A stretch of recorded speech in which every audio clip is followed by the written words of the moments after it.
Good morning प्यारे बच्चों। आज की ऑनलाइन क्लास में आप सबका स्वागत है।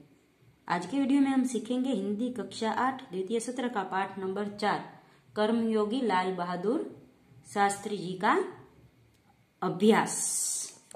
तो अभ्यास में सबसे पहला प्रश्न है, कथनों का आशय स्पष्ट कीजिए। तो पहला प्रश्न है, शास्त्री जी को निष्काम कर्मयोगी कहना अधिक उचित है। तो उसका जवाब होगा, शास्त्री जी को के लिए कर्म ही ईश्वर था।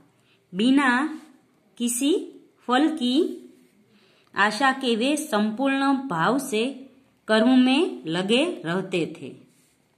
जब भी उन्हें अपने कर्म का फल पाने के लिए अवसर मिले, उन्होंने उनकी उपेक्षा की। फल पाने की लालच से उन्होंने कभी कोई काम नहीं किया।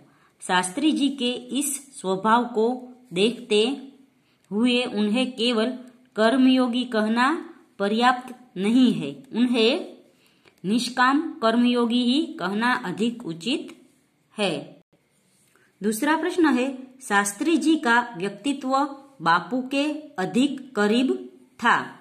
तो ये कथन का आशय है, गांधी जी देश के बहुत बड़े नेता थे, फिर भी उनमें अद्भुत विनम्रता, सादगी और सरलता थी।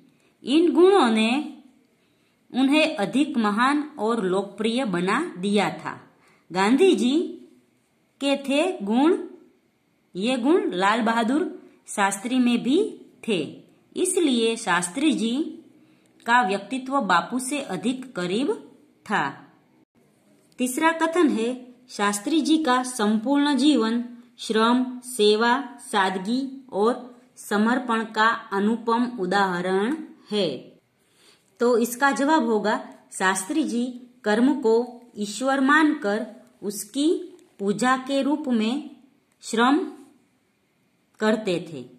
देश और समाज की सेवा में ही उन्हें जीवन की सार्थकता लगती थी। उन्हें सादा भोजन और सादा पहनावा ही पसंद था। उन्होंने जो कुछ भी किया पूरी निष्ठा और लगन से किया। उनकी ये विशेषताएं बड़े कम लोगों में पाई जाती थी।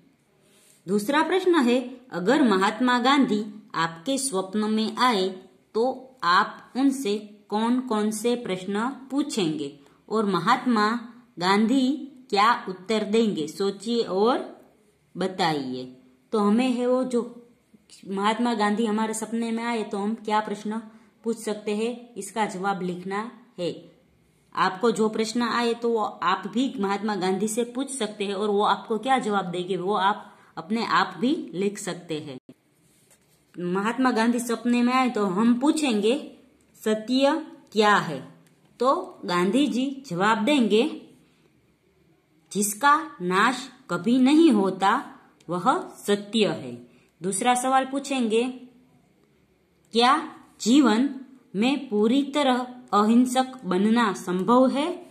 तो जवाब होगा, जहां तक हो सके वहां तक किसी जीव को आघात नहीं पहुंचाना चाहिए। तीसरा प्रश्न होगा, आपने अपने व्यस्त जीवन में से आत्मकथा लिखने का समय कैसे निकाला? तो जवाब होगा, मुझे कई बार लंबी लंबी जेल यात्राएं करनी पड़ती थी। उनका उपयोग मैं आत्मकथा लिखने में करता था। आत्मकथा का अधिकांश समय जेल में ही लिखा गया है। अधिकांश भाग जेल में ही लिखा गया था। आगे का प्रश्न है, संवाद को आगे बढ़ाइए जिसमें कम से कम 8 से 10 प्रश्न और जवाब हो। तो यह प्रश्न और जवाब है गांधी जी के बारे में। तो हमें ऐसे ही प्रश्न और जवाब बनाने हैं। जैसे रिया पूछती है, गांधी जी का जन्म कब हुआ था? तो सुनील कहता, गांधी जी का जन्म 2 अक्टूबर 1869 को हुआ था। रिया, गांधी जी ने उच्च शिक्षा कहाँ प्राप्त की? तो सुनील कहेगा गांधी जी ने इंग्लैंड से उच्च शिक्षा प्राप्त की। आगे का प्रश्न रिया पूछेगी, गांधी जी दक्षिण अफ्रीका क्यों गए थे?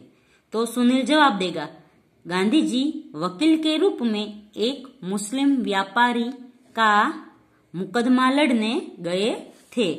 फिर रिया पूछेगी, दक्षिण अफ्रीका में रहकर गांधी जी ने किसका विरोध किया? तो सुनील जवाब देगा, दक्षिण अफ्रीका में रहकर गांधी जी ने वहां की सरकार की रंगभेद की नीति का विरोध किया।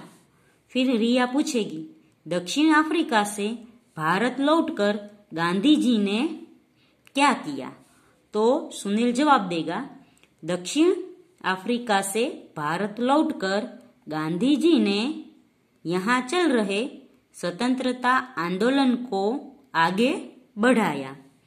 फिर रिया पूछेगी, गांधी जी ने राजनीति में अपना गुरु किसे बनाया? तो सुनील जवाब देगा, गांधी जी ने राजनीति में अपना गुरु गोपाल कृष्ण गोखले को बनाया। फिर रिया पूछेगी, गांधी जी ने नमक सत्याग्रह कब किया? तो सुनील जवाब देगा, गांधी जी ने सन 1930 में नमक सत्याग्रह किया। फिर रिया पूछेगी, गांधी जी ने चरखे को क्यों महत्व दिया? तो सुनील जवाब देगा, गांधी जी ने देश की गरीबी दूर करने के लिए चरखे को महत्व दिया। फिर रिया पूछेगी, सन 1942 में गांधी जी ने कौन सा आंदोलन किया? तो सुनील जवाब देगा, सन 1942 में गांधी जी ने अंग्रेजों भारत छोड़ो का आंदोलन किया। फिर रिया पूछेगी, गांधी जी की हत्या कब और कहाँ हुई? तो सुनील जवाब देगा, गांधी जी की हत्या 30 जनवरी 1948 को राजधानी दिल्ली में हुई। फिर रिया पूछेगी, गांधी जी की समाधि कहाँ है? तो सुनील जवाब देगा, गांधी जी की समाधि दिल्ली में है और उस समाधि को हम राजघाट के नाम से जानते हैं।